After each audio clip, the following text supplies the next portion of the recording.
Using setmat with text and shape layers can also be very useful. For example, you want to create an effect that needs multiple copies of the same text layer, an effect something like this. There are a few ways you can do it. For example, you could duplicate your text layers, but that's a terrible idea because once you get more than a few instances saying the same text, in case midway through the project you want to change the text, now you kind of have to go through all of them and change them. So that's just a recipe for a disaster. You could pre-compose each of the text layers and then use that pre-comp to create multiple instances of it, which is fine, but now all your animation keyframes on the text layer have been pre-comped and are not accessible in the main comp, which may or may not be a problem depending on how many text layers you have. But there's also a third option, which is to use a set mat. So let's create a new solid and drop a set mat effect on it. Let's change the source layer to text1, and now you can see we have a copy of the text1 layer appearing here on the solid. Let's put it behind the text1 layer, and if we grab the text1 and move it around, you can see our set matted solid moves with it. If we change the text on the text layer, you can see that the set matted copy follows.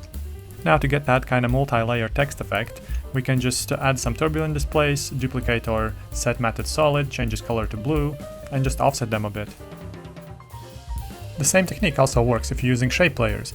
You can see that the set matted copy follows the shape layer, and you can change any shape layer parameters right here in the comp. We're essentially pre-comping without pre-comping. You can actually have multiple shape or text layers creating a copy on the same solid.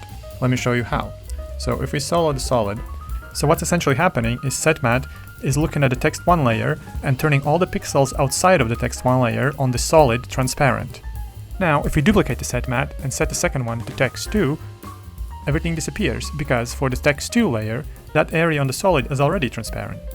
And when you turn on the text2 layer, it's turning everything outside of it transparent, so you basically get nothing.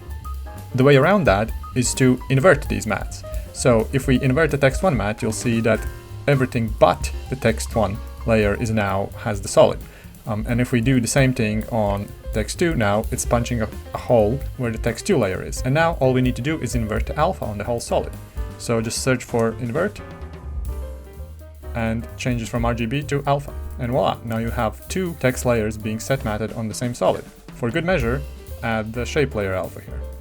So now you can see we have an independent copy of all of the three elements here through a set mat on a solid, and note that nothing here is pre-comped, so all of this is live in the same comp. So you can stack your effects like this and keep your comp very live and keep working with the animation or whatever without having to dig through pre-comps.